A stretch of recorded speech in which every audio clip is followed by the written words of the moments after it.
Good afternoon, everyone. We're going to get started shortly. Just going to give it a couple more minutes for some more folks to join. Stay tuned and we'll have some housekeeping information and we will get started in the next couple of minutes. Thank you.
Good afternoon, everyone. We're going to go ahead and get started. This is Cami Robinson. I am the Senior Program Coordinator of the Alzheimer's Association Michigan chapters, and I'm happy to welcome you to the 2020 Alzheimer's Association Virtual Research Event. Thank you everyone who's joining us for this important research presentation.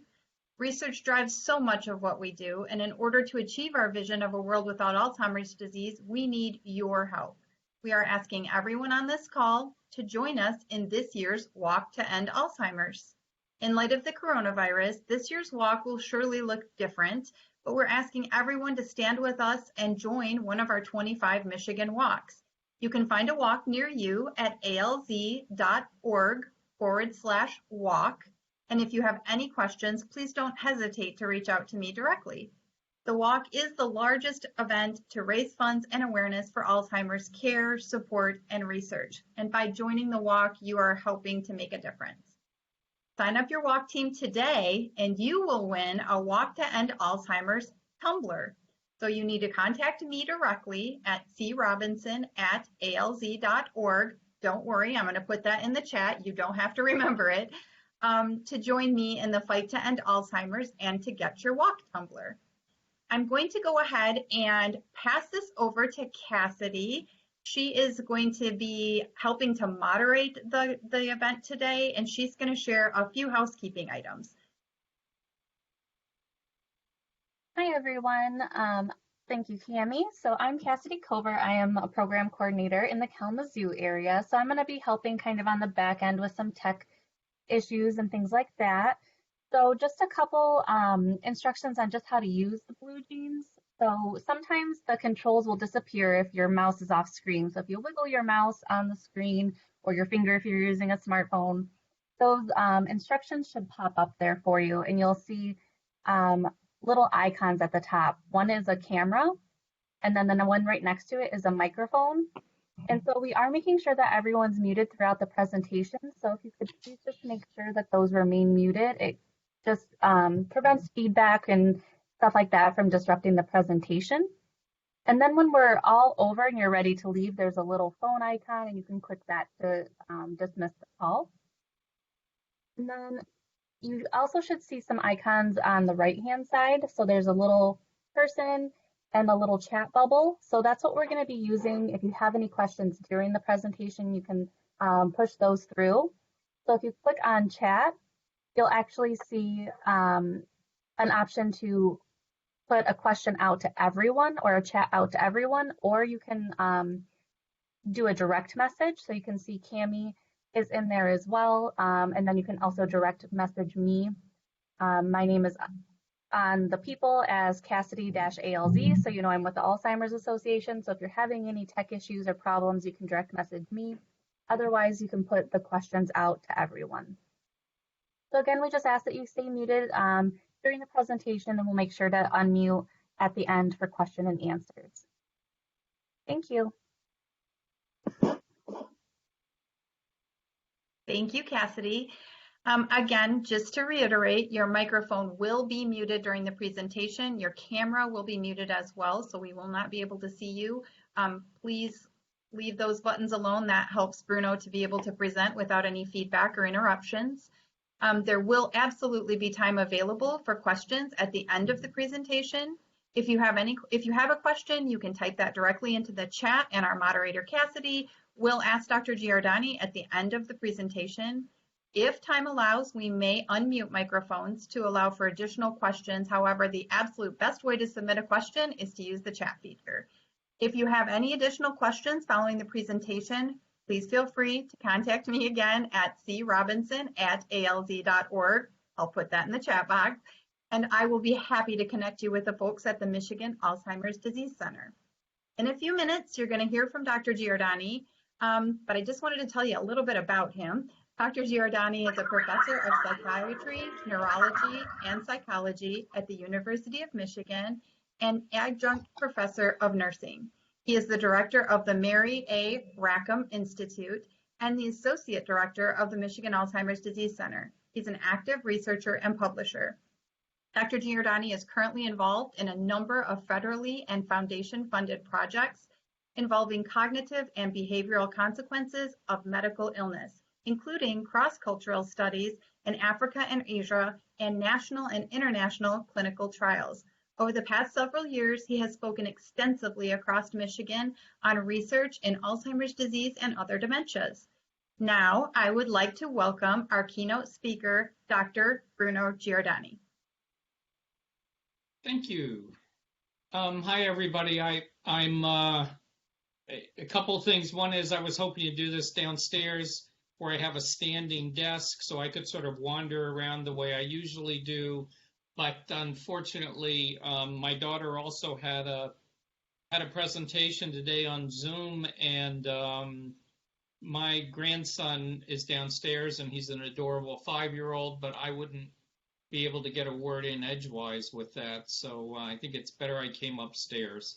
Also, I'm sorry, like you may have noticed some people when they do these talks and things have a really nifty background on back, but I have a little laptop, so it doesn't have enough memory to put those pretty pictures in the back. So basically you're going to see my door upstairs in the attic, but that's okay.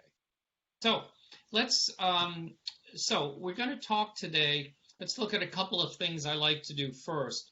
First of all, the university requires a disclosure of financial relationships. Sorry about that. That was the slide. Yep. So I don't have any relevant financial relationships. There's nothing related to this talk, and it wouldn't make any difference anyway because both of my kids own houses in Ann Arbor, or I own houses in Ann Arbor, however you want to look at it. Next slide. So the main thing before we start is I always like to thank the audience. I like to thank you for supporting the Alzheimer's Association.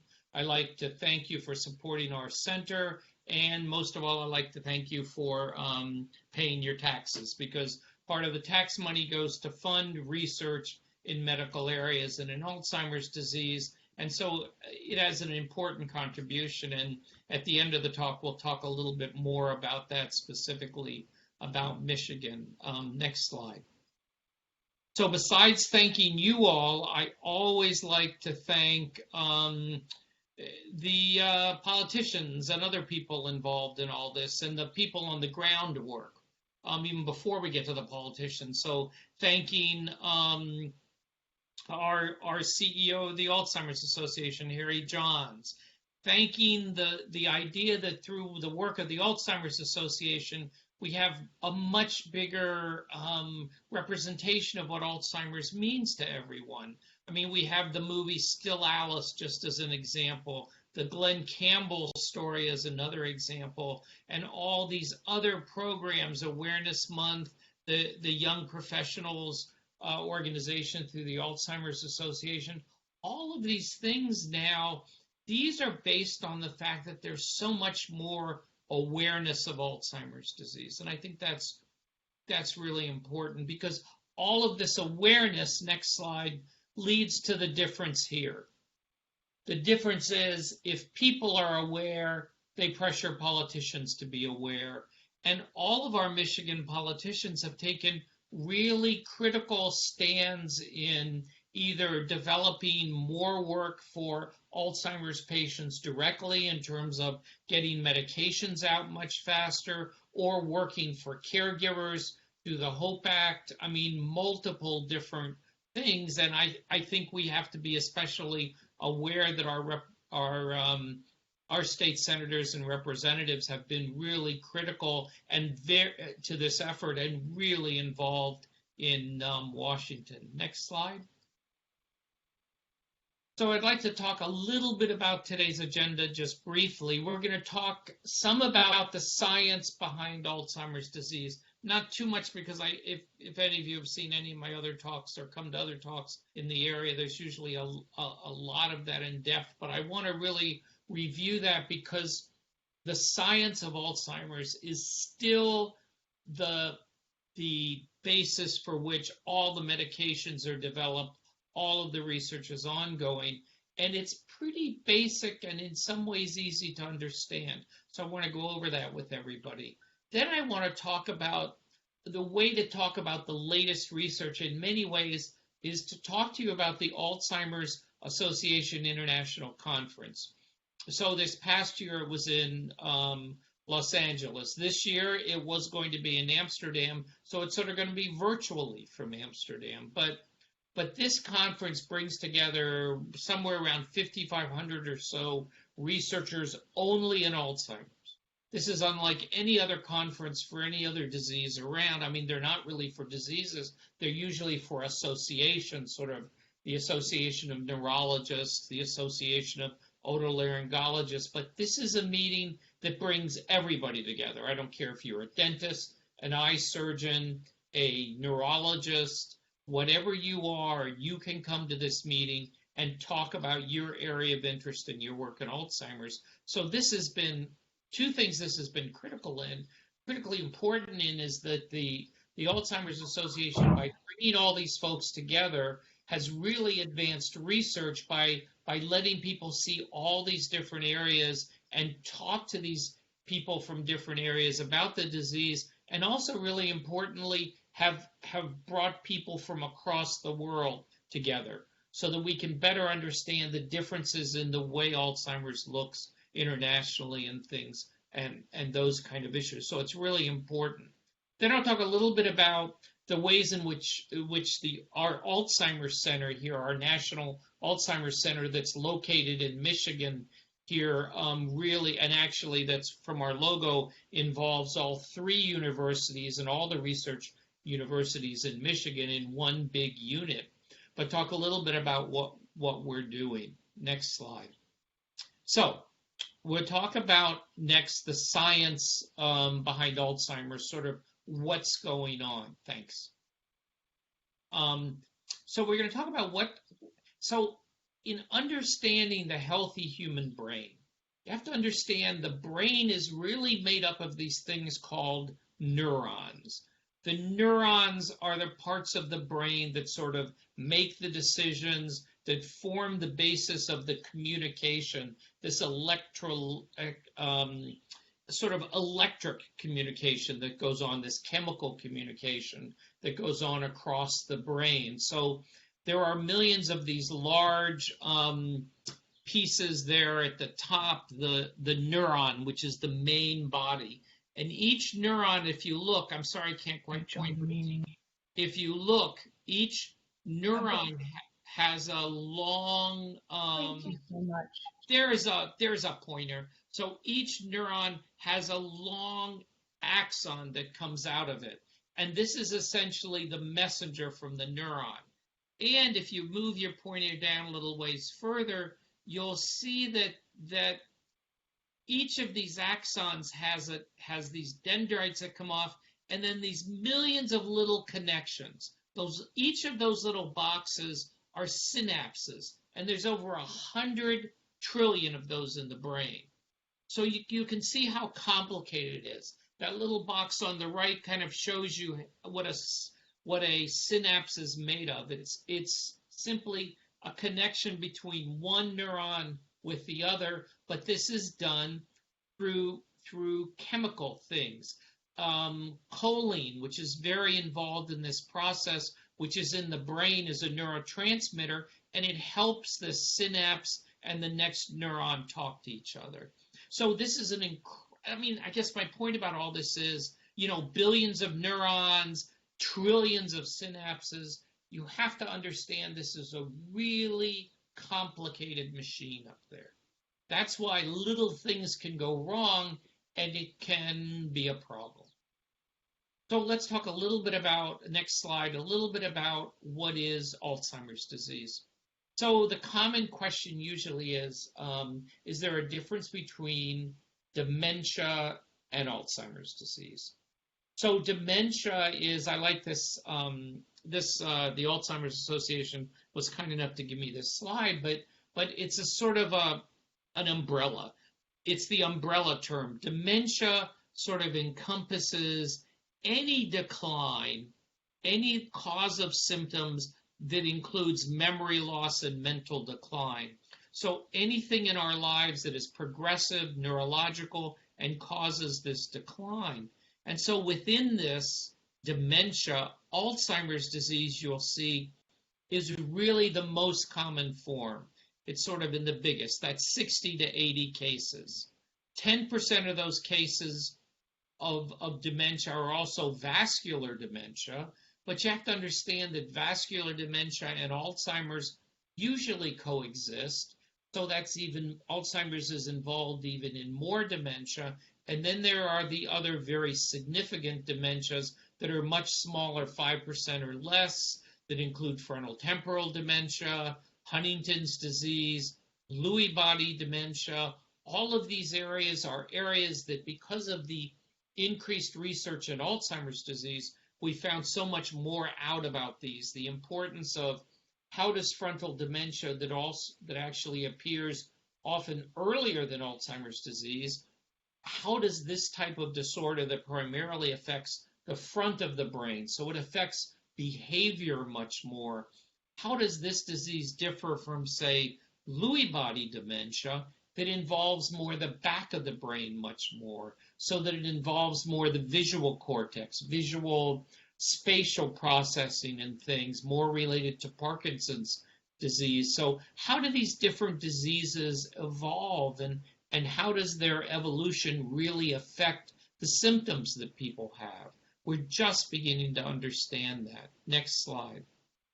So the key to all this is really that older fellow with the glasses up there on the right, Dr. Alzheimer's. Yes, there was a Dr. Alzheimer's. And a little over 100 years ago, now back then doctors were doctors of neuropathology, doctors of neurology, doctors of psychiatry, and so forth. There were doctors of everything, even as short back as 100 years. So Dr. Alzheimer's was doing some of the medical work in a psychiatric hospital, and he met this lady you'll see over there whose name was Auguste Dieter, or Auguste D, as she's been listed in the books. And Auguste Dieter was 51 years old when Dr. Alzheimer's met her, and he was very confused because he wrote about her because she showed a lot of symptoms that were not similar to a psychiatric disorder, but seemed to coalesce together. So there was memory loss, disorientation, language, confusion, hallucinations and delusions. These were not things that he was expecting in a psychiatric condition, so he became really fascinated with her. And then when she passed away at age 55, he looked at her brain. He was also a neuropathologist. He examined her brain as best he could back then, but even as best he could back then, and you'll see the slide on the right, the first thing is the slide he made of a small slice of the brain in pictures it gives us. But even in that simple picture on the far right, you can see what he described, and he described them back then, and everybody has noted them since, the hallmarks of Alzheimer's disease. Things called plaques, which are those dark buildups, and then tangles, which are sort of those longer misshapen pieces kind of coming out in that are visible in that process. So he really talked about how amyloid, sort of clumps of amyloid, seem to be appearing in the brain, and the tangles, and how the brain itself was shrinking. So he was the first person to describe this. Now, Alzheimer's disease had been, it had been around since probably Adam and Eve or whatever. I mean, way back when. But he was the first person really to link it and picture it. So what happened back then is if you found a disease, you got to name it after yourself, and it was named Alzheimer's disease. Next slide. So I want to show you a little bit more closely those kind of critical things that he found. So he found, first of all, these amyloid plaques he talked about, which are these clumps you can see. If the small picture is a picture of what on the left is a picture of what healthy neurons look like with their axons and so forth coming out, but then on the bigger picture you can see this very misshapen picture. These are amyloid plaques. These essentially, these brown spots, these roadblocks that get in the way, sort of like if you're trying to drive up 23 right now. It's sort of like there's cones everywhere. There's people getting transferred around. So it's this whole idea of plaques made out of amyloid that are kind of messing, clumping along. And then the other thing he noticed on the right, which is important, is also the idea that these axons, these long messengers that are essentially long tubes that are kind of cemented together by this thing called tau, that the tau somehow in contact of the amyloid was essentially falling away. And so these axons were essentially disintegrating or changing their shape because their cement was falling out. And also we've now found not only that is that these pieces of tau, these cement pieces, these structural pieces that fall out of the axons essentially form what's called tangles, tau tangles. So we get these plaques and tangles, and these tangles we now know essentially can go back up into the cells and really damage the cells, the neurons, and that's why the neurons begin to assume a very odd shape. So really, he pictured this disease 100 years ago, and he was right.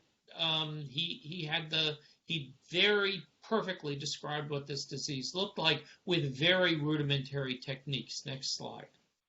So, because of this, we know that Alzheimer's disease, though, is the disease that involves cell death.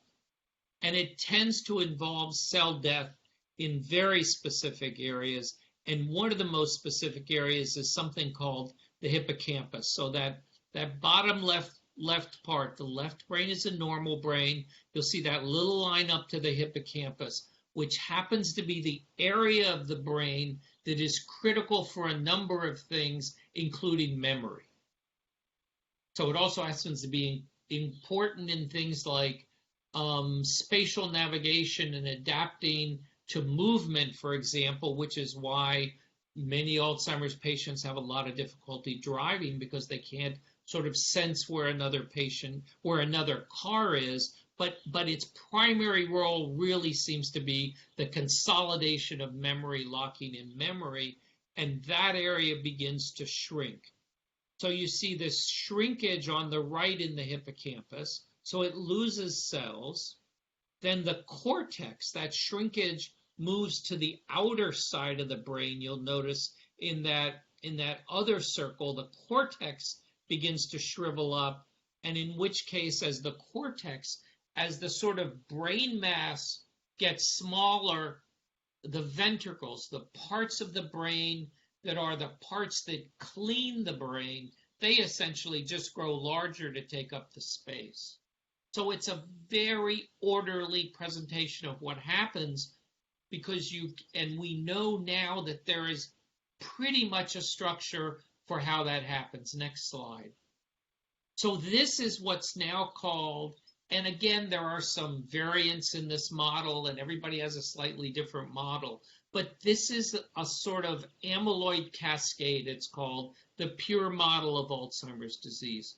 And we know this especially, telling me to take my pills, my allergy pills. So we know this especially because we can now image these pieces.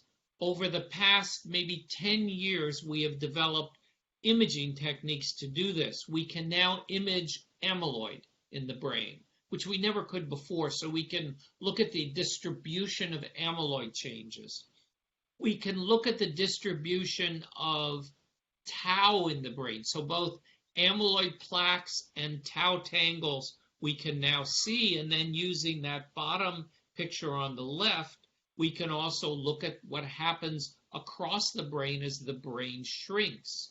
So we now have three ways, and these three pictures march along with that cascade.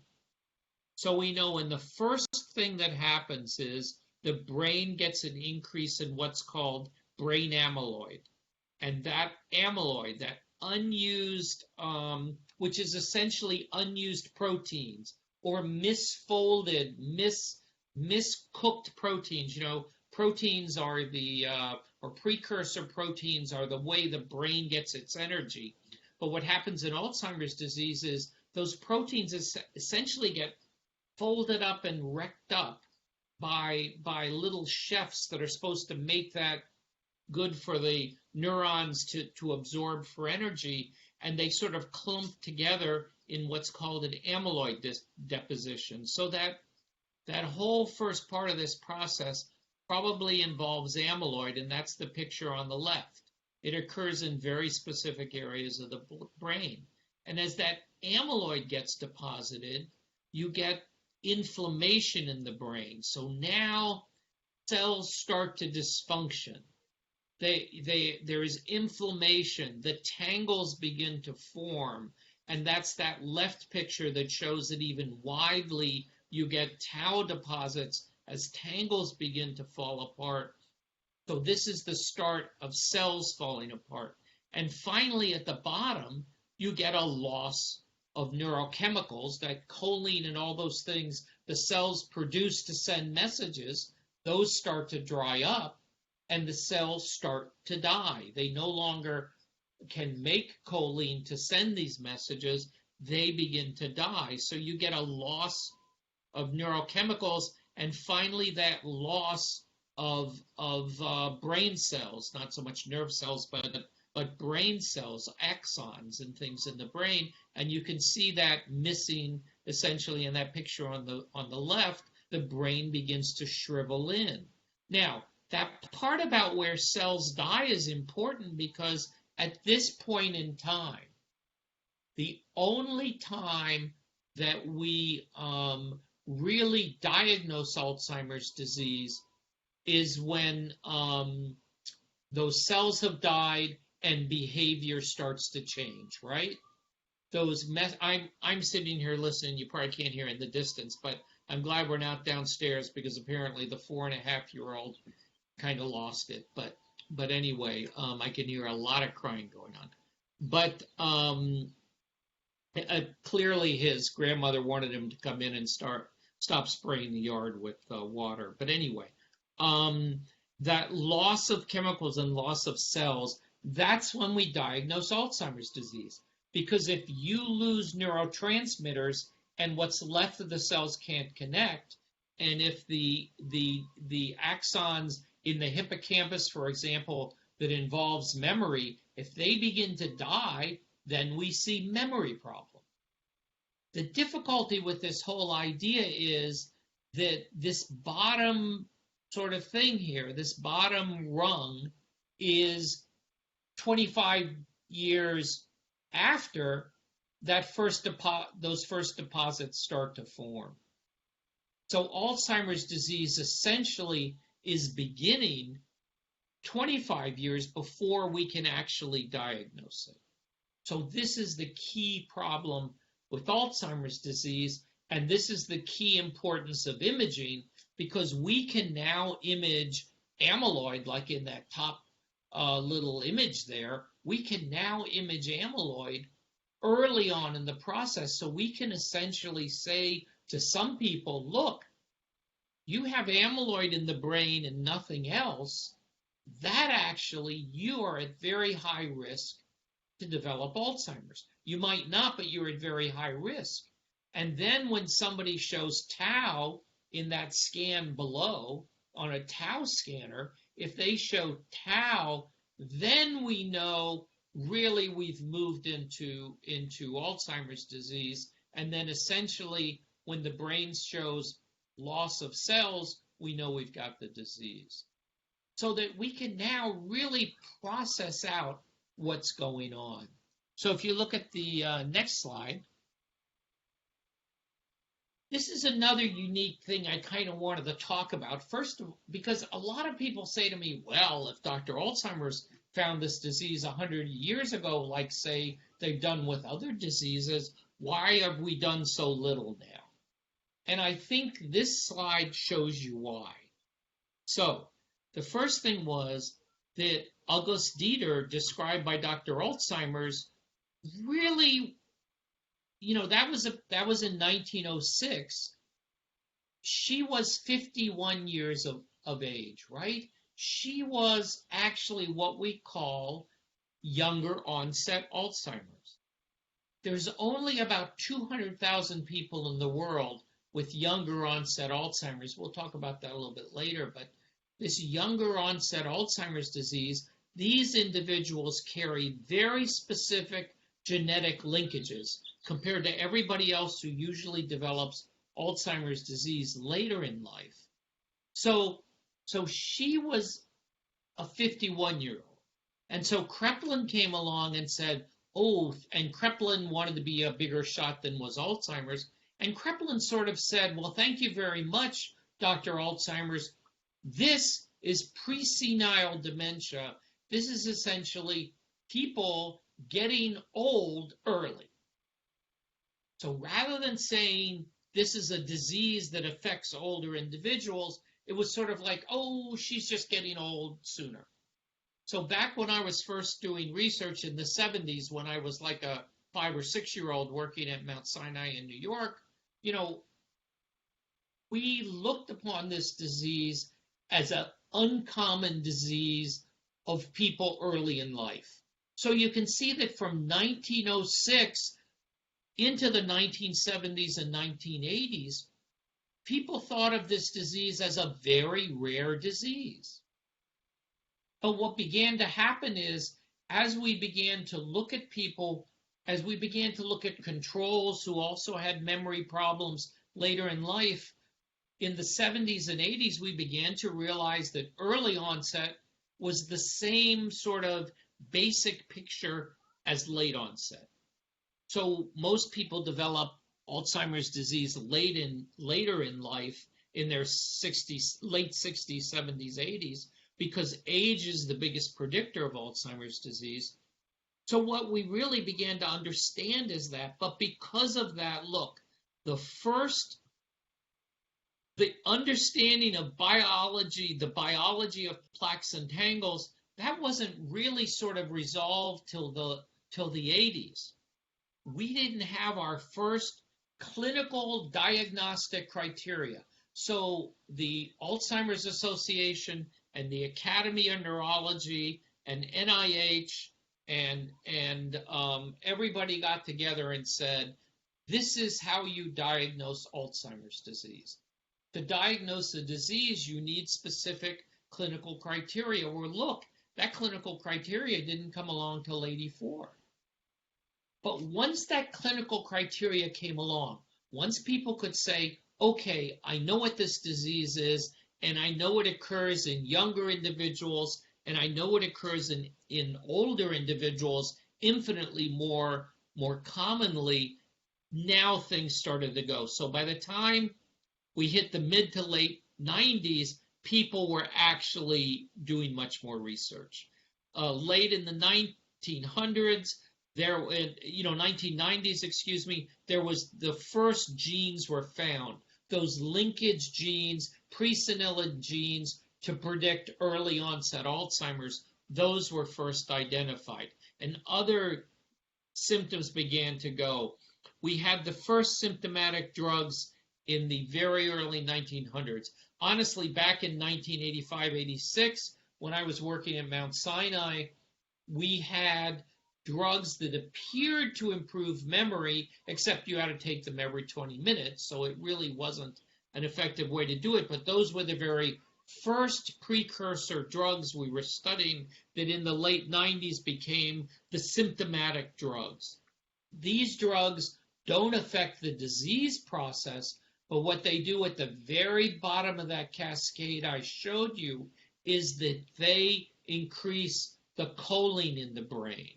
They increase the neurotransmitters to try to get a little more memory in there and a little more ability, but they don't do anything about those cells dying. But they do improve communication some. But so there were the first symptomatic drugs, and now everything's sort of crushed at the end. We have new genetic markers being found, the ApoE gene, the sort of risk gene, all these things are being appeared, and then in the 2000s, 2010, 12, 14, we began to do the idea of maybe we could prevent Alzheimer's and show these drugs earlier and things. And then if you look in 2012, for example, in 2012, we had a new clinical criteria. And this clinical criteria said, hey, wait a minute, it's not just normal to Alzheimer's disease. There's this other disorder or this other relationship that appears to grow called mild cognitive impairment, which is a real risk for Alzheimer's. That this kind of, it's not so simple light and dark. It's not throwing a switch. This is a gradual change. So 2012 was so we went from 1984 to 2012 before people better understood the disease. And now in 2016, 2017, we had the even new criteria was suggested. And we'll talk a little bit more about that basically says, aha, if you give somebody an amyloid in a PET scan and an MRI, then we can essentially diagnose risk. That's the A for amyloid. The disease process beginning, which is the T for tau, and with an MRI, the N for neuropathology as the brain begins to die. So this ATN criteria is to say, in a sense, hey, I don't even need to use behavior. I can just model this out with imaging. Now, we know that's not as simple as it sounds, but at least from a research standpoint, that was a first thought. Next slide. So I keep thinking Erin is going to tell me I have 2 minutes left, but I think I'm doing okay. So this just mentions that idea of that preclinical course. So at the top, we have prodromal or preclinical, before the disease is recognized, amyloid being deposited, things starting to change in the brain. And then as things begin to change more, we now have a criteria for measuring mild cognitive impairment. That means the definition for dementia is these memory problems and these cognitive difficulties affect my daily life. I can no longer function on my own as effectively when I have a dementia. Things are beginning to affect my way of living normally. That's a dementia. But now we know there's this mild cognitive impairment piece here that we see either as heavily laden in memory problems, amnestic, or heavily laden in non-memory problems, so more problems with the front of the brain with decision making, or the back of the brain in vision, or certain parts of the brain in language. But this mild cognitive impairment appears, and really this is the point that over 5 years, once someone is diagnosed with mild cognitive impairment, we now know that over 5 years, about half of those individuals will transition to dementia, but we also know that 10% of them will improve and 40% of them will stay very stable. But at least now we're beginning to understand this course. I've noted before that very early in this research in Alzheimer's disease here at the University of Michigan, we had a patient that we felt was really fit the brand new criteria of mild cognitive impairment. And we talked to her family about this, and they became very, very worried, more worried than they really needed to be. And they immediately got a housekeeper at the house, somebody to stay with her 24 hours and to monitor how she was going. And within about 6 to 7 years, she still had mild impairment, but her housekeeper, who used to bring her to the appointments, clearly was having a lot of difficulty, and her housekeeper developed Alzheimer's disease, and this lady remained with mild cognitive impairment, basically taking care of her keeper.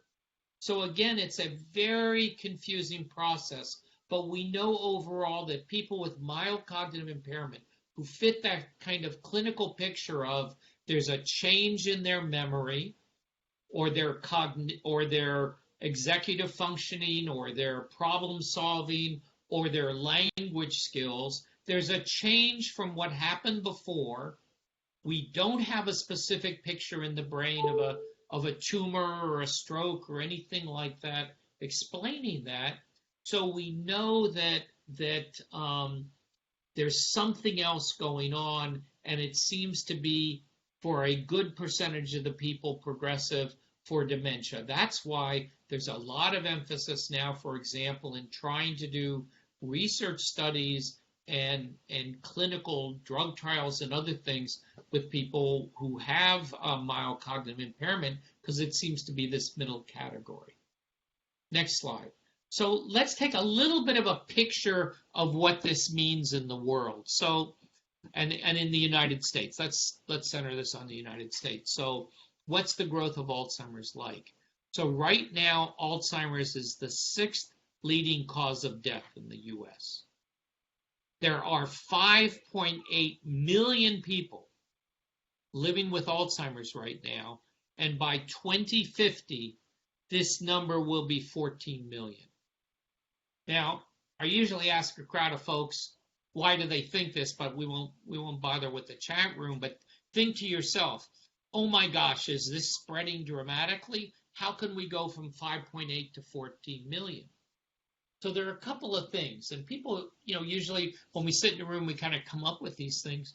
For one thing, I can tell you, as I mentioned, age is the biggest predictor of Alzheimer's. The older you get, the higher the chance of getting Alzheimer's.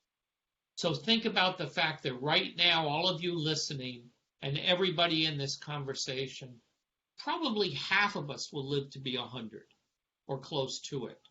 So as our age increases, our risk increases. But we live longer, of course, because we're developing more and more medical approaches and things like that to help us live longer. So we're living longer, we're living older, and we have something called baby boomers, which I'm a good example of it. We have this growth spurt in the U.S. that occurred early on, where essentially we have a much bigger population of older individuals in this country. It's infinitely bigger. And so the larger number of people getting older in this country leads to this much higher number of individuals with Alzheimer's disease. And this, of course, is incredibly important because, frankly, with 14 million people with Alzheimer's disease by 2050, if we can't slow this down, sort of based on even how COVID has gone, the wish to sort of slow that curve down, if we can't solve this 14 million people by 2050, the cost to the government will be massive. $1.4 trillion just to take care of this disease. So in terms of worrying about the Medicare or breaking the bank or whatever, this disease will take it, will do that. We can't provide for this disease. We can't provide for the number of people. So it's critically important that we come up with ways of slowing the disease. But even if you look at the Michigan figures on the right, there are 4,400 people right now living with Alzheimer's disease in the state. That's up 169% from 2000. Why? People are getting older. Baby boomers are appearing. So this 65% number is really critical. You can see the people getting older from 2019 on and 2025. You can see the number differences in our state, and you can understand why this is such a critical issue. Next slide. So, given this... About 20 minutes left, Bruno, just so you know. 20 minutes. Yep, okay. I have no idea where my slides are in terms of... Oh, yes, I'm way behind as usual. Sorry, folks, talk too much. But we'll move through these fairly quickly, because now what I want to do is talk about some of the latest research in Alzheimer's disease. This is what came out in 2019 at the Alzheimer's conference, but I've kind of peppered it with some other things that have come out most critically in the past month or so. So the next slide talks about clinical trials. This is a very significant problem because I usually tell you about all the exciting new amyloid drugs, the sort of amyloid busters that are out there that we can apply to get rid of amyloid in the brain. And frankly, these have not worked out. And so what happened, as you'll see, in 2018, Pfizer spent $1.4 million developing a drug, babenuzumab, that didn't work. And Pfizer basically, unfortunately, said, look, this has almost killed our company. We can't do this again. If we do this, we're simply not going to work on dementia medications or neurology-related medications, neurodegenerative disease-related medications, which was a dramatic hit to this research. I mean, Pfizer here in Ann Arbor used to do all of this work. I used to work with them closely when they were here. And then in 2019, right before the AAIC conference, one about a month before and one just a week or two before, because they were scheduled to do talks and big presentations at that last AAIC conference, Biogen and Eisai, two drug companies together, ended this amyloid-busting drug aducanumab. They had two what are called late phase 3 clinical trials, essentially trials that occur right before it goes to market. So they had done a tremendous amount of research on this drug, and basically they recognized it did not work. And also Roche ended its other trial in mild AD. Both of these studies now were in mild Alzheimer's disease, thinking, okay, if I get people just when that amyloid is beginning to really cause a problem, but Roche discontinued cognition in patients. That was another major blow to research in medications. So there's a whole discussion now is, wow, I wonder if we're looking at the wrong target. I wonder if we're treating people too late in the disease. Maybe even mild Alzheimer's is too late. What can we do? So there's a lot of interest in other drugs. Go next slide, sorry. There's a lot of interest in new drugs and new approaches. Okay, maybe the amyloid didn't work. Let's look for other options in beta amyloid. Let's look for things that disrupt beta amyloid very, very early. So remember I talked to you about the amyloid, the precursor amyloid kind of forms into clumps and things like that. Let's approach that early. Let's strike out those things that create those clumps. Let's not just worry about vaccines for amyloid that break up the plaque. Let's try and work early on. For tau, let's try and approach tau. Let's try and get, say, the immune system of the body to get rid of the tau, because we used to think, oh, we want more tau to kind of keep these cells together, but now we know that tau actually affects the axon. Maybe let's try and get rid of that tau. We know that a lot of this stuff relates to inflammation, so maybe there are ways that we could approach inflammation from the brain at that point. So there's a lot of other interesting things. Now, the other thing is, I would be very excited. I'm still excited, but I would be very excited to tell you about these prevention trials. So these were trials that were started because we can do imaging to tell when people have these amyloid symptoms early. Let's do research. So the first of these, the most important of these, was the DIAN-2 study, or one of the most important of these, which was fully funded by the Alzheimer's Disease Association. They took a huge amount of their money went into this study, but was to look at this large group of individual families that the Alzheimer's Association had been so important in bringing together, this DIAN-2 cohort. People who seem to carry this genetic link, this presenilin gene, which essentially gave a 50% risk to the disease to a child. And let's take these families and let's look at, say, individuals within these families who don't have Alzheimer's disease, who have amyloid in the brain. Let's give them these drugs to bust the amyloid long before we would predict it might affect them. And yet the DIAN-2 studies just in the past month or so came out as negative. Busting that amyloid even early on, which meant that there was no slowing of disease progression, even in the earliest appearance of amyloid. So this was this is a single first blow to that system. The A4 study, still results aren't out yet, but the A4 study is looking at, what if I take anybody off the street and measure the amyloid in the brain, and if they don't have symptoms of memory but they have amyloid, what if I give them drugs? Or the API study that's looking at a set of genetic risk factors, and also there's another study there there's another study ongoing too that looks at genetic risk factors. Those studies have not yet come out yet, but then now there are some real concerns again, back to the fact of what to do also with the interesting fact that some of these studies, like the DIAN-2 and some of those other two studies that were stopped, seem to suggest that images of the brain look better in terms of amyloid and tau, yet the behavior doesn't change. So what does this mean? Does this mean that they're stuck at that level and that they've sort of been cemented to that level of impairment?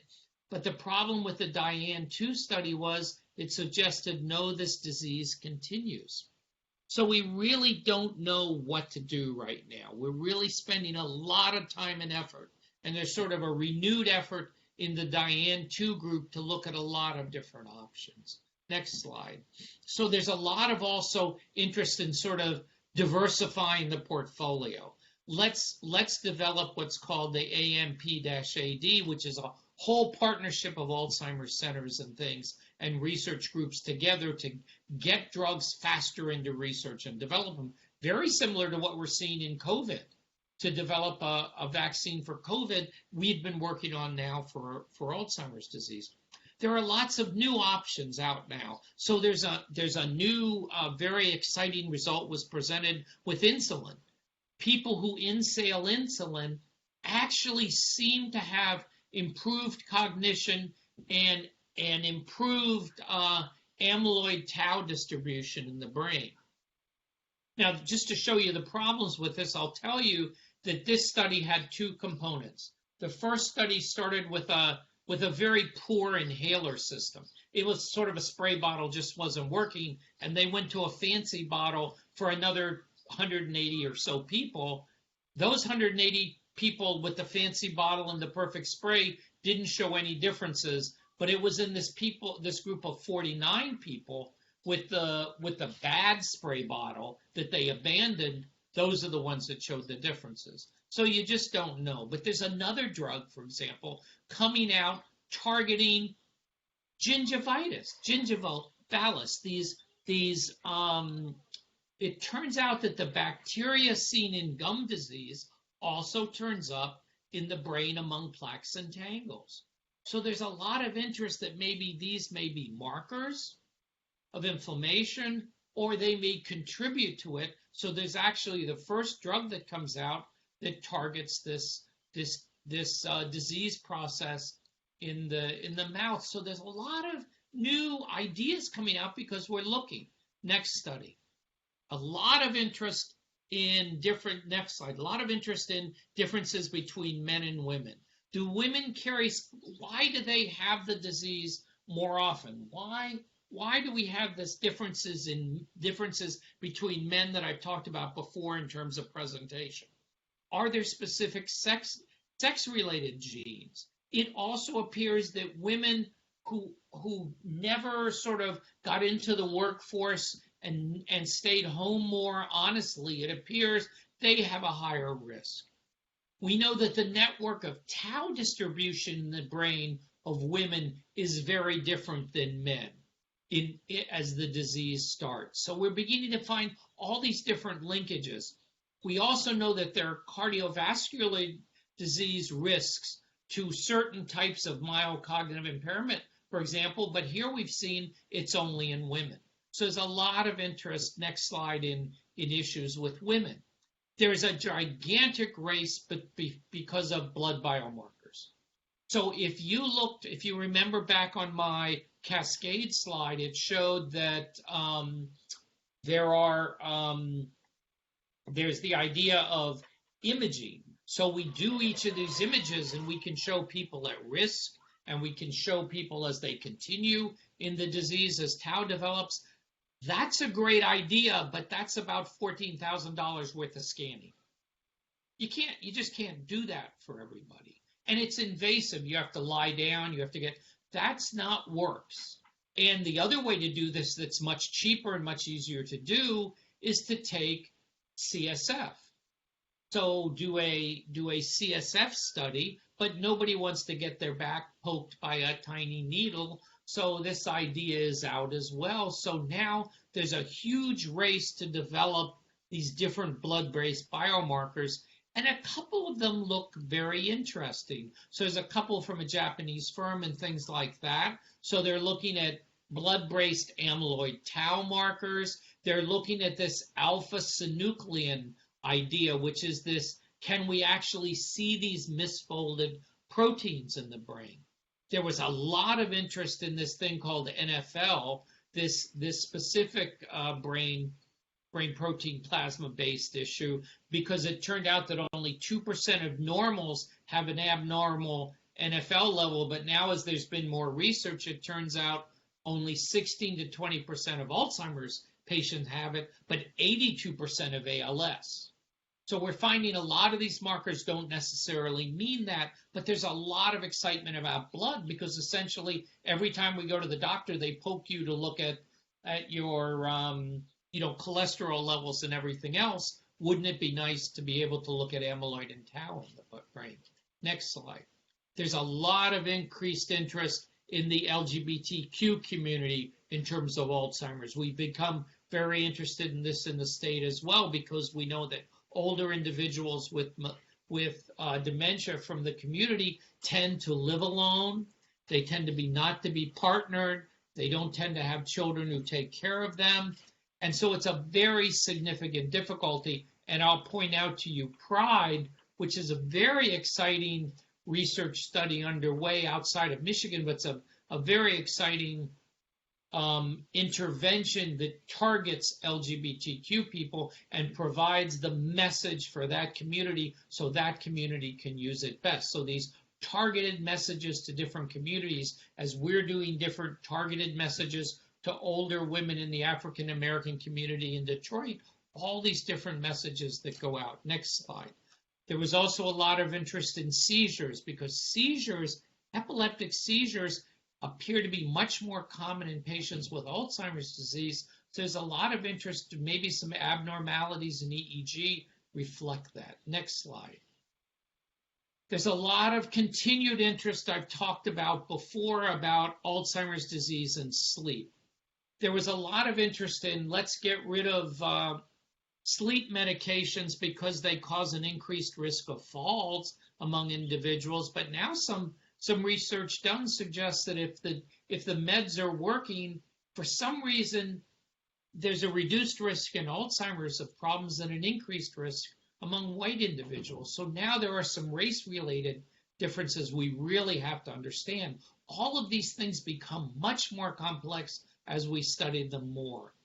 There are some new drugs for this. There's also a lot of interest in specific ways to affect sleep because, frankly, we know that poor sleep quality is definitely associated with deposition of amyloid. Next slide.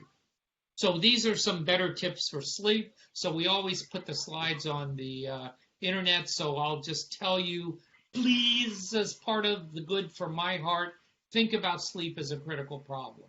It's really important. Alzheimer's disease and vision, the next slide, has also been talked about a lot. Last year, I was talking about the fact that it looked like auditory people who had hearing problems had a noticeably higher risk, even more so than some of the things like gene risks like ApoE. So there was a lot of interest in hearing. So once there's a lot of interest in hearing, the vision people got really interested. But the point is, look, if you have either an uncorrected visual or hearing impairment, that appears to increase your risk of Alzheimer's disease by 20%. But if you have both, your risk is 112%. We don't know whether that is because people withdraw from society. We don't know what's going on. But we also know if you have multiple small sensory difficulties with hearing, smell, taste, even if we look at all these sensory difficulties at the same time, if you have clusters of those, it also increases your risk. So sensory issues may be also important markers we can look at, but they may tell us things about what in the brain is going on. Next slide.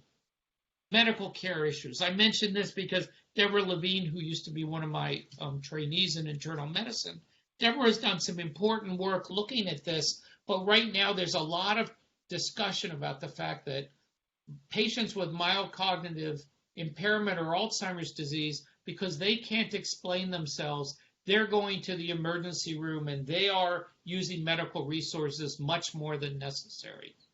But what Dr. Levine found actually is in a study of patients hospitalized after a heart attack, if you had MCI, you were 35% likely to get coronary revascularization and 35% likely to get catheterization and 45% less likely to get revascularization. These are common things you always do after. These are gold standard treatments, yet MCI patients were getting them less. So clearly we need to involve physicians in understanding this disease better and look at inherent bias for individuals with mild cognitive impairment as well as Alzheimer's disease. Next slide. There's a lot of interest in approaches to big data. I just briefly mentioned Jenna Weens and Donna who work with us. I work closely with them in looking at big data in the medical record. You know, in one study we've recently found if you just look at the medical record over 10 years, that tells you a lot about who may be developing Alzheimer's disease without really doing Alzheimer's specific studies. So we need to begin to coalesce all the information we have in the medical record. Next slide. 5 minutes, Bruno. Okay, well, I'm almost going to do it, not quite. Can I get 5 minutes of the discussion? Okay. Sure. Or is that close? Okay. Expanding the role of technology. We're interested in technology. What can we do? For example, just the simple thing of putting a phone in a senior residence that leads directly to a physician or a nurse practitioner. We know that reduces hospitalization and significantly improves care. We know that the Alzheimer's disease 24/7 hotline has already shown a significant improvement in care. So these things are really important. Even a little program now has come out to teach kids how to live healthy and reduce their risk for Alzheimer's. Next slide. We've even learned now about a new type of dementia that we didn't even know about, and it's been sort of spearheaded by one of the members of our own Alzheimer's team in looking at something called late. These are individuals who develop dementia in their late 80s and later, and this is a disease that looks like Alzheimer's disease, is a little more frontal-based, a little more executive-based, but it's not related to amyloid tau. It's related to a different protein called TDP-43. So now we've learned, and my mother died in her late 90s of Alzheimer's disease and really didn't develop Alzheimer's disease till her mid to late 80s. This is probably what she had, and because we couldn't understand why medications didn't help. Next slide. So what's really going on now is a whole change in how we do things. We need to find a way to reduce these risks of Alzheimer's disease, since the meds, we aren't finding that magic medication yet. So some of the risk factors we've shown, and I've talked about in previous research, past head injury, gender, genetic makeup, we can't do much about that. But these other risk factors that we know we've shown now already with research, exercise activities, social emotional behavior, social emotional support, our maintaining our general health, watching our diet, these 4 things we can now approach. Next slide. And so now there's a lot of interest in prevention, because we've already done one study's been done that showed that if you even adopt 4 to 5 of these low risk factors like walking more, eating better, and so forth, it reduces the risk by 60%. And that's true at 32% even in people who have a high genetic risk of Alzheimer's. So that even that way you can reduce your risk. But it's very complicated still. We used to say, people who live in high air pollution areas have an increased risk of Alzheimer's disease. But now it gets confusing, because if you look at women, those with higher cognitive reserve have a much reduced risk than those who don't have as much education and what we call cognitive reserve, past experience and things. So it's very confusing. But what we're doing are these new studies across the U.S. are 5 pointer sites. These are studies that are doing half of their people with a whole lifestyle intervention in which you interview the person and you find which of those basic things we can change, and you start to change them. Or the other half of the group will get a very fixed program that sort of changes all of them without being sort of fixed. And as a matter of fact, on the next slide, it shows you that across the world, these studies are starting. Now, I'll leave to you why the United States won't use the word finger for I'm going to give you the finger or put you in a finger trial. But these trials are starting across the world. And each trial, though, has to include exercise, nutritional counseling, social stimulation and cognitive training, computer-based training or other things like that, and improved self-management of medical conditions. These are the worldwide finger trials, and they're all coordinated, and the data is all coming through the Alzheimer's Association.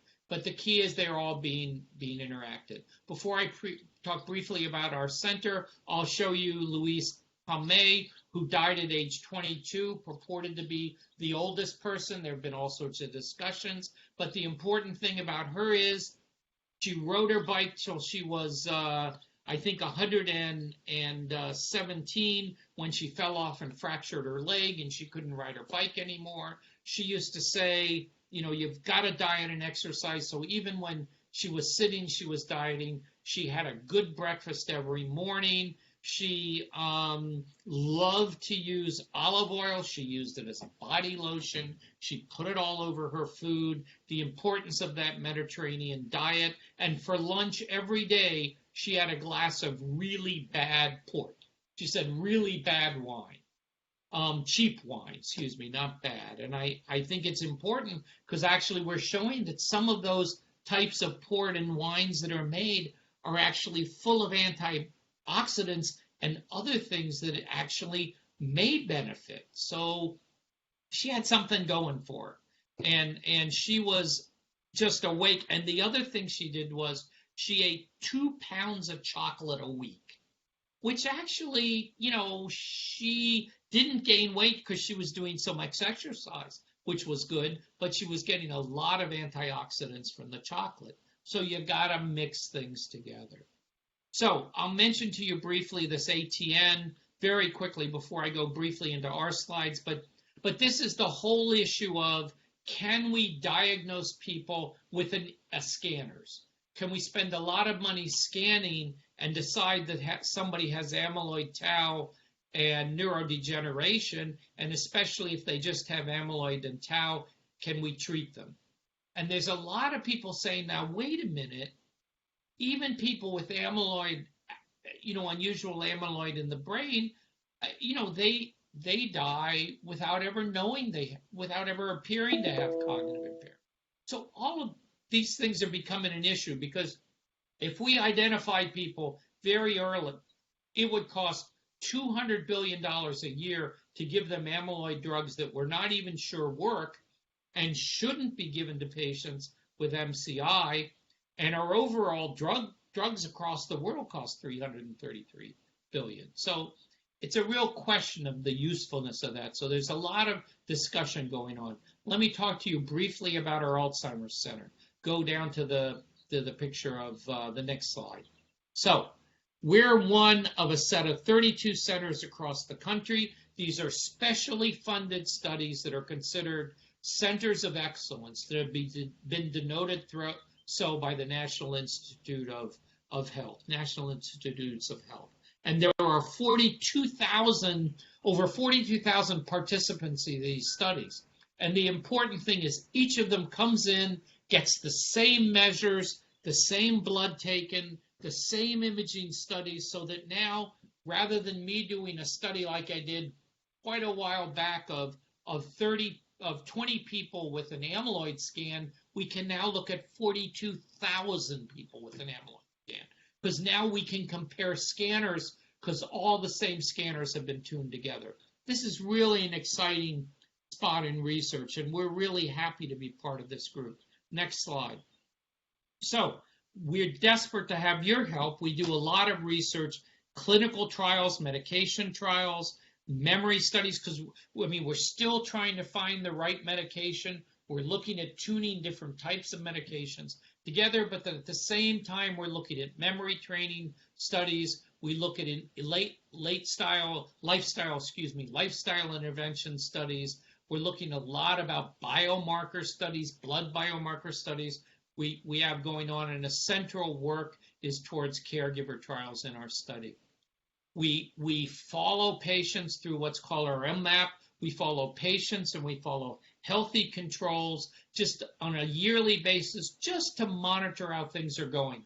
Doesn't take the place of the doctor's appointment, but it looks more in depth at medical things. And it also gives us a group of people who right from the start can be the first ones into new studies, research studies. Next study. We're looking at a lot of different, sorry, I'm one more picture on. I keep forgetting to show next slide. But that previous slide was of our UMMAP study, our study where we follow people.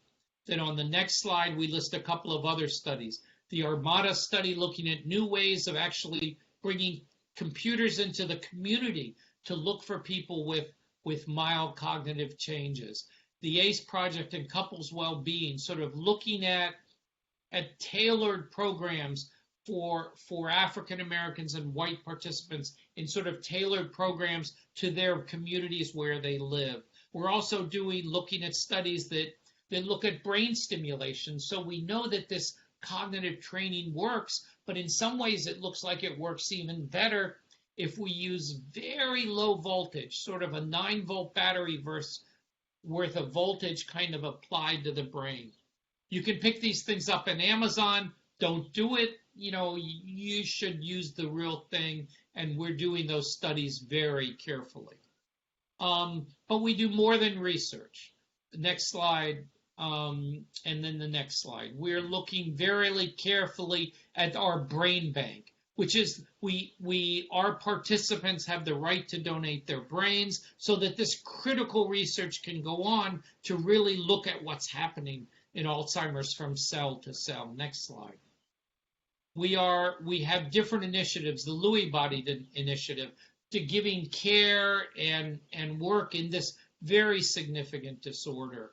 Next slide. We also do a lot of work in our wellness initiative where we try to provide wellness and stress resilience not only to patients but also to their caregivers to try to develop these things. I have my picture of Laura at the bottom who leads a lot of this work so that every time I see her I feel nice and relaxed. So now I can finish my slides.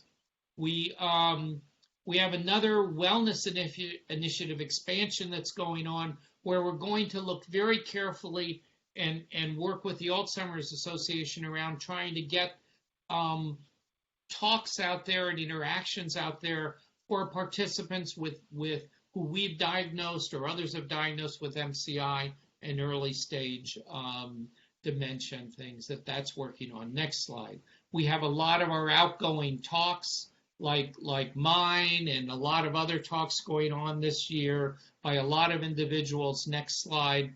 I'm going to end on this slide really rather than sort of finishing up a few odds and ends by just telling you we need you to volunteer for research.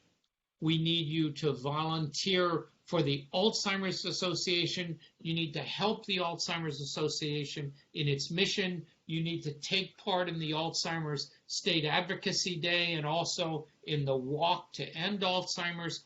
All of these things are critically important. You need to get involved in the things we do at our Alzheimer's Center so we can further spread the word about the importance of research in this area. And I'll stop there, and sorry about that. I probably killed all of our time, right? Not at all. You're fine. Okay. I just want to remind everyone that we do have a few minutes for question and answers. While I'm going to give you some time if you'd like to submit those in the chat box.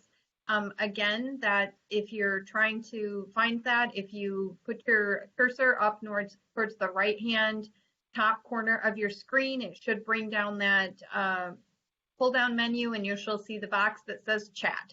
You can enter a question into that and we will ask Dr. Giordani your question. Yep, and I have to apologize to you all because this is our sort of first time in doing this virtually, and when we go back, Aaron is going to yell at me about too many slides and talking too fast, but we'll work on it. I'll work on it. So sorry about that. Questions? Aaron, if you could stop sharing your screen, then I think we can get Bruno full screen to answer questions. Oh, that's scary. There he is. Yay, perfect. Thank you so much. Again, you can enter questions in the chat box. In the meantime, I just want to thank Bruno so very much and our sincere appreciation to the Michigan Alzheimer's Disease Center. This is the part where I would normally be standing in front of everyone and saying, can we have a big round of applause? But since we can't do that, let me see if I can come up with something for him. That's okay. Oh, yeah. There we go. Thank you. Thank you. Okay. So I really enjoy doing these talks. So this is our first one to try out. And also, by the way, The little guy downstairs is now running around happily singing and dancing. So I don't know what the last scream fit was about, but. No worries. Just to remind everyone, from our presentation today, we all learned that there's lots of great things happening in Alzheimer's research. The Alzheimer's Association will not stop until we achieve our vision of a world without Alzheimer's disease, but we can't meet that vision without you. Like Bruno said, we need your help. Please contact me at crobinson@alz.org. It is in the chat box. To join our cause by getting involved. And remember, if you do so today, you will get a free Walk to End Alzheimer's tumbler. And yes, you get a free gift today if you join the walk. Okay, it looks like we do have a couple questions, so I'm going to read those. Okay. The first question is from Linda. Any efficacy in the 40 megahertz light therapy on amyloid plaque or dementia? You know, that's a really interesting question because that was sort of it was one of the studies that came out along with 40 megahertz sound. And you can even buy for your computer, you can get yourself a sort of sound deadener to sleep or other things that's 40 megahertz sound that's also supposed to penetrate the brain. These studies actually looked quite interesting in animals in many ways, but honestly have not panned out yet. However, light therapy, that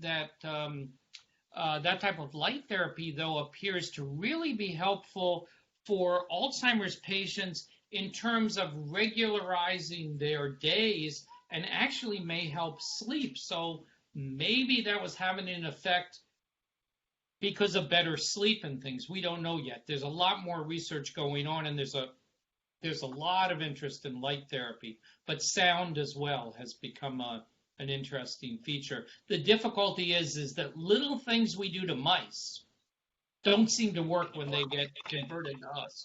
Those little tiny brains in a mouse don't seem to reconvert to our big brain, but we're trying to better understand that. Great, thank you. Well, next question, what are the most recommended drugs currently for treating symptoms of dementia? My dad is on memantine.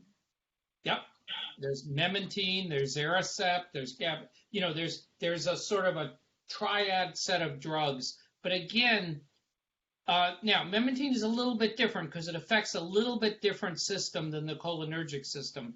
But these are all basically drugs that, even though memantine may have some other effects, but they're basically drugs that infuse the brain with extra neurochemicals. So the brain can send messages easily. So it's sort of like the idea that, if you're on 23 with construction, you open another lane suddenly. It helps for a while, but it doesn't stop the congestion in the end. It doesn't stop the brain. These are called symptomatic drugs. As yet, we have no disease-altering drug. That's what we're trying to work on. And frankly, other than those expected drugs like Aricept and memantine, that's it.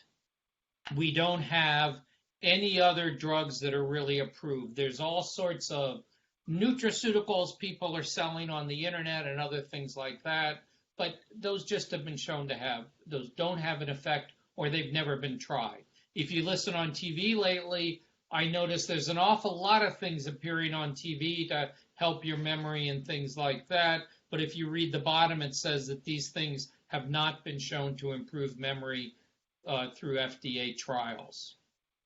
So it's still, these things, we're still working on it, but we don't have a way of stopping the disease or turning it back. Right now, we can just sort of help the cells interact. So memantine is a first rung drug along with Aricept. Usually people will go to Aricept first. Okay, thank you. Next question is from Bertha regarding vision and hearing loss. Do we know if there's a difference in risk if loss is acquired from loud noises or exposure, or if that hearing loss is genetic? And she also says thank you. Yep. Oh, thank you. So, you're welcome, I should have said. Sorry. So look, this is another important piece that nobody understands. So 2 years ago, the just shows you how these things work. 2 years ago, the Alzheimer's disease organization in Europe that actually encompasses all of the rest of the world except the United States, where the Alzheimer's Association is. The Alzheimer's International sort of takes the rest of the world into it, especially Europe, did a gigantic review of everything we know about all these risk factors in life and how much they could what.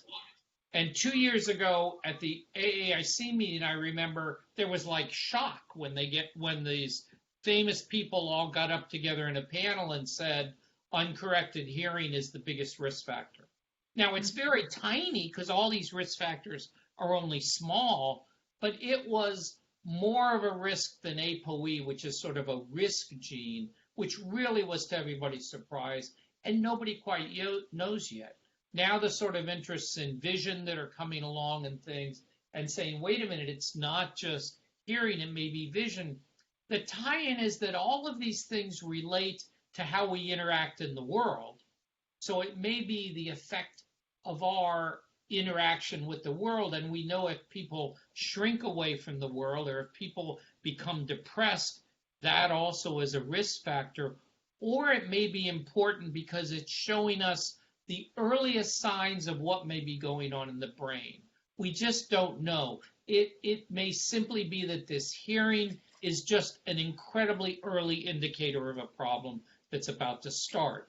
But it does appear that correcting that hearing has an effect. Right now we're doing two different studies here at the University of Michigan looking at patients with cochlear transplants. So rather than looking at hearing aids, they can actually have surgery and have a cochlear transplant.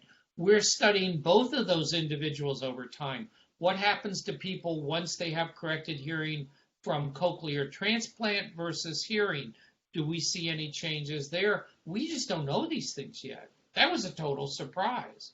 And honestly, part of all this stuff going on too now is because it was very clear at the 2019 AAIC meeting that, and really became clear, ongoing now too with the Diane 2 study not having clear results was, guys, we need to start looking very carefully at other avenues of thought rather than amyloid is the key.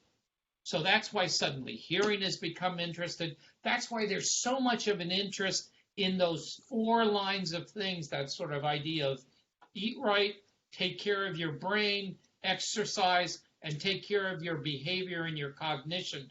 Interact with people, improve your brain. Those 4 things that underlie all of the Alzheimer's Association's coordination of these giant studies going on around the world, that's why there's so much interest in those. Because now all of a sudden we're sort of realizing that maybe we need to do something about it much more so, because there's no magic bullet pill coming along yet, or no magic sequence of bullets coming along yet. Sorry, I babble on. I'll be quiet. That's fine. We do have a couple more questions if we have time. In the back of the room, waving wildly her arms, saying, "Cut it off, Bruno." But we're okay. We're okay. In the case of LATE, LATE, are there tests to identify that protein? That is an interesting thing. There is a new blood test that may indicate this alpha-synuclein that may indicate this protein, but as of now, there's the only way to give a diagnosis of that, a true diagnosis of that, is with an autopsy. But honestly, my mother really was carrying on even her. Post-op. Afterwards, we realized that in her mid 80s, late 80s, she was beginning to have problems, because then when we went back through all of her paperwork, because she did her own stocks, she did all of her own legal work. She had been a big attorney in Washington, D.C. for the government. But afterwards, we began to see this deterioration. But the things we noticed about her as she developed this in her late 80s and into her 90s was there were more behavior change, and that the meds didn't even seem to be helping as well. So if we had done an autopsy, which we didn't do given what was going on and everything, it would have probably shown late, not Alzheimer's disease. She wasn't part of our autopsy study, honestly, because as adorable as my mother was, as an attorney, every time we gave her a consent form, she handed it back with a ton of corrections, and she did a lot of questioning, and it was easier if she was happy at home. Sorry. That's amazing. My mother was my mother, you know. I love her dearly, but boy, you couldn't get her in a research study because she just was a little overthinking everything. Right. Well, I think that is our time. We do have a few more questions, but what we'll do is we will go ahead and submit those to you, Bruno, and then as long as we have an email address for those folks, we can email them back. I think Cassidy's trying to say something. I just wanted to also reiterate, I don't know if you saw, but Cami did pop in the link to visit the registration for the Alzheimer's Walk to End Alzheimer's, and her email again if you have any questions or want to email her directly about questions about walk. And then I'm going to go ahead and pop in a link real quick if anybody would like to donate to the Alzheimer's Association to help us continue to fund research and keep our education and support free to our communities. You know what I should tell you at this point? This is the part where or Tammy or Aaron or somebody says, and those of you in the room, Dr. Giordani will stay around to answer your questions because he's talked too much. But I have never said because you've talked too much. I know I've never said that. But you've thought it. But you've thought it. We may have thought it. We never said it. So we will actually leave I'm going to go ahead and leave the screen open for a little while. If you have more questions, Bruno, if you want to stay, that's fine. If not, we can. Well, I can if people have more questions. I don't know if that'll work somehow. I don't mind. But. Well, we'll give it a few more minutes. There are a couple more questions I can read if you want to answer those. Let's see, what was the next one? Or maybe you can even look in the chat. Let's see, what are some of the most recommended strategies for improving cognition? For example, how does reading a novel compare to doing a puzzle? Oh, good point. Actually, they both seem to be effective because if you're reading a novel, then you are thinking, you're using reading, you're doing all those little pieces like you're supposed to do in terms of reading and things like that. But you know, playing a puzzle, you're thinking and working and interacting. But you know, a lot of times we've found that really it's that harder interaction that works. So although those things are probably important, in studies we do where we do cognitive training, where we use computers to do sort of game-like training and things, our comparison group is often doing a puzzle. So rather than sitting around doing nothing, we have them doing some little computer puzzles and things. But it seems to be that higher level demand. So you know, things that take a little bit of brain strain that really seem to be what's most effective. But there are all those other things too besides that, like exercise and watching your diet and health. These are all these four key components in this. They all need to go together well. But I mean, it's part of the point. It's like little mice. We found that a little mouse in his own little happy cell, you know, his own little happy box where he's happy, he moves around. If you drop a wheel in there, then he's running around happy and his risk begins to reduce even more. If you drop a whole bunch of other mice with little wheels and they're all running around, their risk seems to drop. And then if you put all that stuff in a maze, so they're wandering around in a maze and they're doing those exercises, sort of like people do in the park, their risk drops even further. So increasing the complexity of demand and increasing the type of demand all makes a difference. My mother, being my mother, used to say a good argument at dinner really helped your brain. I mean, you know, I kind of like just eating, but it Oh, goodness. I wish I could have met your mom. Okay. Many in the Alzheimer's Association met my mom. Right. I did not, unfortunately. Yeah. I think that this is the last question we have in Okay. the chat box. It will be interesting to see if there is a difference in the type of social contact, such as interactions with others who are very connected to others via social media versus face-to-face human contact. Excellent. Yes, that's really going to be something. And I'll tell you what it really, in my other part of my life, I run a large training institute at the university for psychiatrists and psychologists and social workers and speech therapists and things. And now, of course, everything's done virtually. So what does it mean to have two people virtually talking to each other? And now there's a lot of interest in getting people together. So there's a lot of research going on in chat rooms and things. But how do those things differ from that face-to-face human interaction?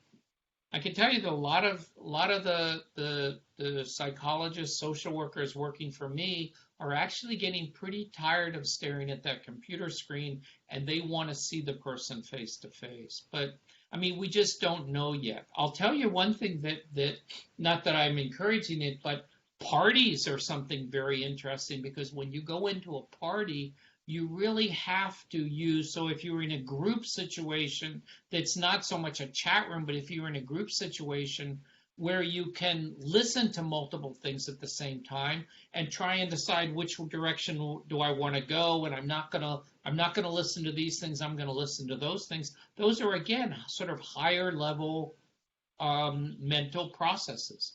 So it's going to be really interesting to see what happens. There are, by the way, just to finish, some interesting things that were done in England a few years back, really interesting studies that went into senior residences where people were basically kind of had physical problems and basically weren't getting around, and they brought in sort of Facebook. I mean, they brought in people on the computer, and everybody had a screen, and that significantly improved sleep and thinking and other factors. So that was really important. So we know that helps.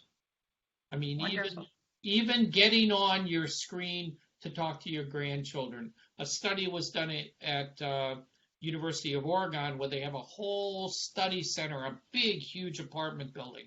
Wish we had something like that here. That's all the rooms are outfitted, and there's all sorts of study stuff going on, looking at ways to improve cognition or to follow cognition and things.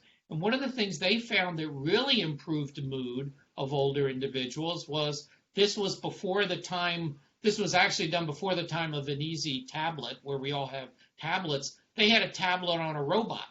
And this robot just sort of rolled around and knocked on somebody's door, and then you spent 20 minutes with your family on the screen. So that was before the time of iPads. That showed a significant improvement in how people felt in their mood, and even their thinking improved by having that constant contact. So bits and pieces are better than other bits and pieces. So staying in contact, even if it's over the internet, is critically important. Well, I can absolutely say that staying in contact with you and having the opportunity for you to do that, even over the internet, is better than nothing. It's definitely not as good as being with you in person, because we absolutely enjoy that. But thank you so much for doing this today. We really appreciate it. I always like doing this. So. Thank you to Erin from MADC for your assistance. Thank you, Cassidy, for your assistance with moderating. And again, we do have another presentation coming up on Thursday at 5:30. So if you'd like any additional information on that, if you'd like to join us again, or if you know someone who didn't get a chance to join, please let them know. And we will see you then, Bruno. Is that Thursday is me again? Yes. Okay. It's you again. We'll slow down. We'll figure. Okay. Practice makes perfect. Thank you, everyone. We appreciate you joining. Bye, everybody. Bye. Thank you. Bye-bye.